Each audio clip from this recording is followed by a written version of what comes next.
Para discutir esse tema, né, eu quero começar trazendo um estudo que trouxe um exemplo muito legal sobre falhas e como que nós lidamos com falhas e a nossa falsa ilusão de que nós somos assertivos nas nossas escolhas. Bom, para isso a gente tem que partir da teoria de finanças tradicional, né. A teoria de finanças tradicionais, ela sempre vai partir do pressuposto de que ela precisa construir modelos para o processo de tomada de decisão. E que quando existem erros no processo de tomada de decisão, na realidade não é o erro no processo de decisão, é um modelo que não está perfeito, então eles vão tentando fazer adequações nesses modelos. E aí a teoria da racionalidade ou a teoria da utilidade esperada, ela parte desses modelos. E aí ela pega axiomas, né, que são como se fosse exatamente assim, regrinhas, ou não regras, mas formas que você deveria tomar de decisões para compor o seu modelo. E o que a gente sabe é que isso fica muito mais num ilusório do que deveria ser, do que propriamente é, né? Exatamente porque temos falhas aí. E essas falhas é o que nós precisamos olhar, cuidar e entender, porque no momento que nós olharmos para essas falhas com uma compreensão de que, olha, elas existem e eu preciso aprender com elas e não ignorá-las, é aí que a gente evolui, certo? E aí o por que que eu tô começando a falar sobre isso? Porque foi exatamente nessa discussão que esse artigo que eu vou discutir agora trouxe, de que os modelos da teoria tradicional de economia, né, de finanças, mas aqui é bem teoria econômica, né, eles vão sempre partir desses pressupostos da racionalidade e a construção de modelos normativos, como deveria ser e não como é. E finanças comportamentais sempre quer ir para o outro lado, né, nós não estamos preocupados com o que deveria ser, nós estamos preocupados com o que é e como que nós melhor lidamos com aquilo que é. E dentro deste movimento de olhar o que é e tentar melhorar o que é, eh, os estudos de finanças comportamentais vão tentando detectar os padrões de comportamento das pessoas para conseguir descrever como que o padrão de comportamento acontece. E aí, numa dessas explorações, esse artigo fez um experimento muito interessante. Primeiro ele chega para a pessoa, né, digamos que eu estou chegando para ti, e eu pergunto assim: tu prefere ir num restaurante, né, um restaurante francês, assim, um restaurante, né, que não é em Paris, mas é um restaurante, francês com tudo, né, ali as coisas maravilhosas deste restaurante, supondo que é, sei lá, um restaurante com estrela Michelin. Então, né, tem todo um ou tu prefere ir no Mac, né, no McDonald's? Ele começa partindo desse pressuposto, e aí eu quero que tu pense, o que que tu prefere? Eu não vou te dizer os resultados ainda, tá, só aguardo a sua resposta. Ok, digamos que tu teve aí a sua preferência, né, e que você vai me dizer isso não é a resposta ainda, tá, mas digamos que tu me diga que a tua preferência é ir no restaurante. Aí a gente vai para uma segunda rodada disso, né, e a segunda rodada disso é o seguinte: eu te ofereci um restaurante ou um McDonald's. Agora eu te digo o seguinte: nós vamos fazer uma aposta, né, nós vamos fazer um sorteio, e tu tem a chance de poder escolher entre o restaurante ou o McDonald's, ou tu ir para uma viagem para Paris, né. E nós vamos sortear isso aí. E aí, então agora tu tem uma expectativa gigantesca, né. Pode ser que eu vá para Paris, pode ser que eu ganhe uma viagem para Paris. Então tu tem o ganhar a viagem para Paris, e tu tem ali o direcionamento de que, eh tu vai poder fazer uma escolha se ganhar essa aposta entre o restaurante e o McDonald's.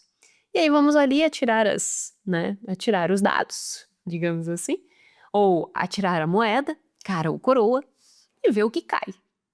E aí o que que cai? Cai a escolha entre o restaurante e o McDonald's.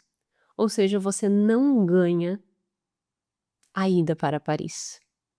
Agora, sabendo que você não ganhou a ida para Paris, que você já estava assim, pensando em você, lá passeando pelas ruas antigas de Paris, estava olhando a Torre Eiffel, estava tomando um café num jardim daqueles, né, maravilhosos, naquele gramado, já tinha criado tudo essa imagem na tua cabeça.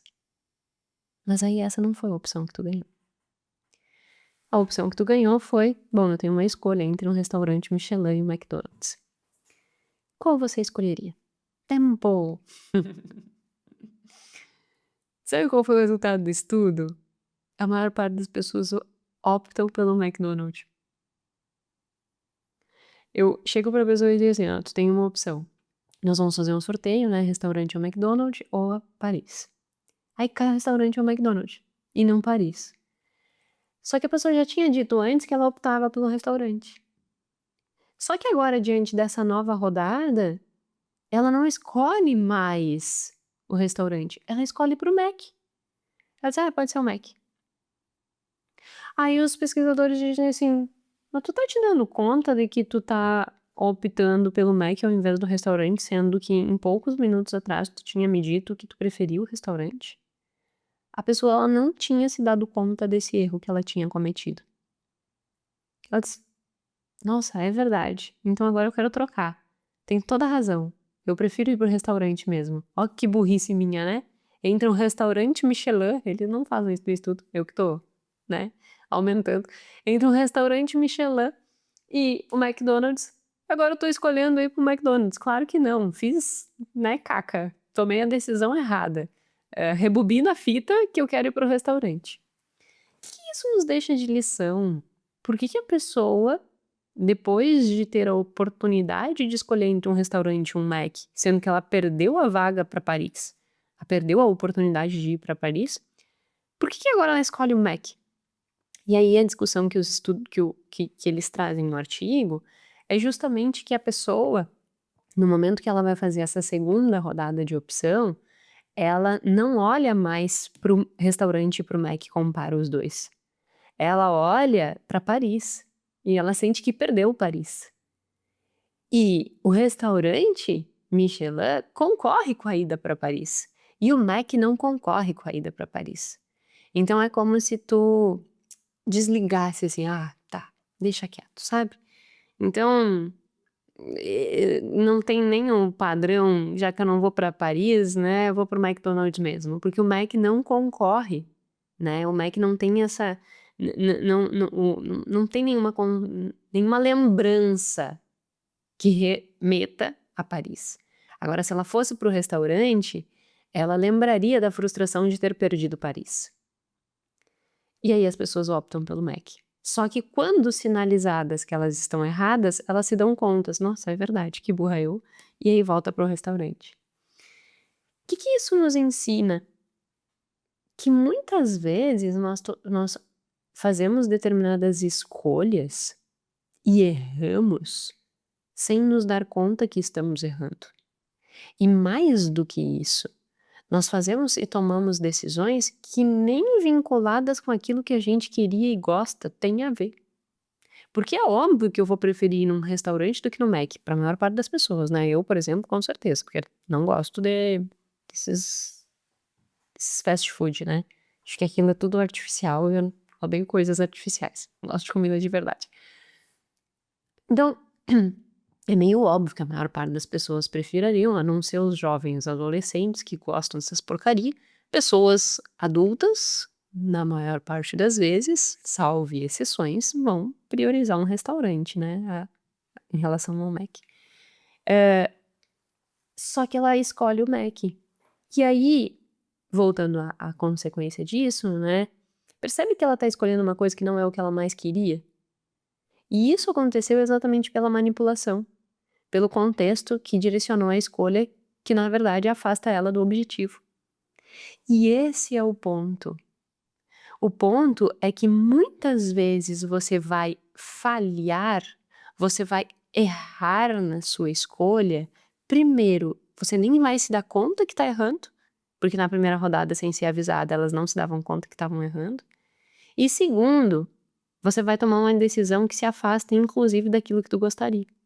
Porque ela gostaria, ela disse antes que ela gostaria de ir pro restaurante, porque ela tá indo pro Mac. Ela tá indo pro Mac por uma questão extremamente psicológica e emocional, que é não vincular o restaurante com a perda dela de Paris. Então ela prefere ir pro Mac, que nada tem a ver com aquele contexto. Mas aí ela tá tomando uma decisão errada, porque ela teria mais prazer, né, eu gostaria mais de ir, no restaurante. Então, isso é pra mostrar e pra clarificar que você vai cometer erros, mesmo que você não queira, como diria uma tia mesmo, né, mesmo que você não queira. E erros, inclusive, muito superiores ao erros de um restaurante e de uma escolha de restaurante de McDonald's. Por quê? Porque tu percebe que existiam 2 variáveis, restaurante e Mac. Depois foi adicionada uma variável, Paris. Depois foi feito o sorteio. Aí eu tenho que fazer uma escolha. Aí depois eu tenho uma outra variável, acorda, tu tá errando, aí eu corrijo a minha decisão. Então foram sendo adicionadas variáveis, mas a gente consegue acompanhar todas as variáveis que existem na história. Mas tu consegue acompanhar todas as variáveis que estão na sua história de vida? Tu consegue acompanhar todas as variáveis que impactam uma decisão com teu dinheiro?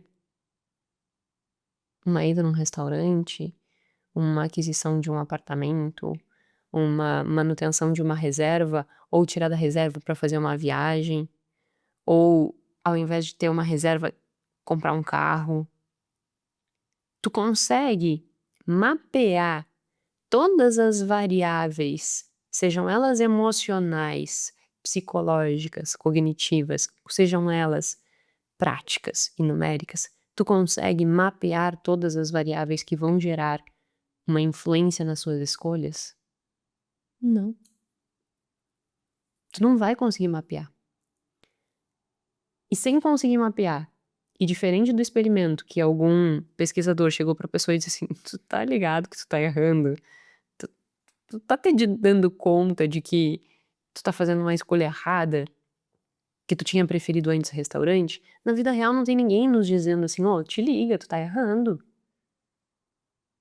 Acorda",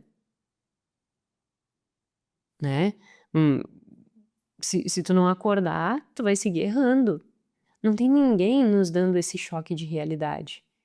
Não tem ninguém nos apontando, porque nem as outras pessoas conseguem mensurar todos os erros que nós também podemos estar cometendo. Então não tem ninguém dando, né, esse choque de realidade.